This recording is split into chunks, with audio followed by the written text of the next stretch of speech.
You need to start by asking the employee to participate in the conversation and by explaining to them what the definition of a without prejudice or a protected conversation is.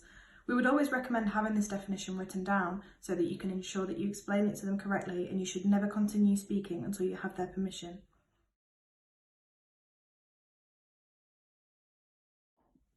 The next step is for you to explain to them that you are proposing that their employment will terminate under a settlement agreement, and for you to set out what your offer is. There cannot be any improper behaviour during these negotiations, and this includes things like putting them under undue pressure or saying anything that could be deemed to be discriminatory. However, you do need to fully explain the circumstances that have led to your decision to make them an offer, and also outline to them what will happen if they choose not to accept.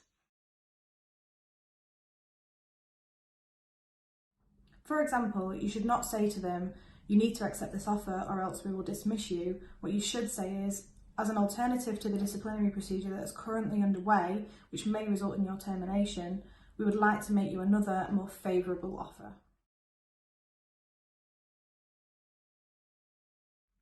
The timing of making an offer is critical, and I would only recommend that you have the conversation after the employee is already aware that their employment may be in danger.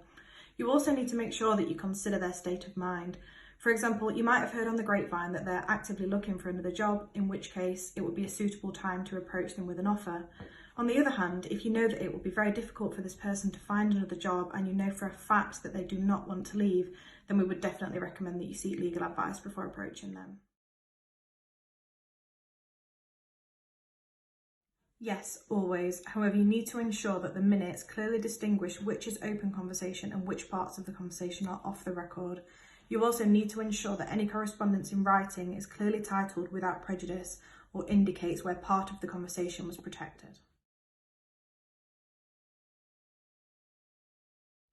Our legal team can help you with this process from start to finish by preparing a script for your without prejudice or protected conversation, preparing letters, and also drafting the settlement agreement for you as well.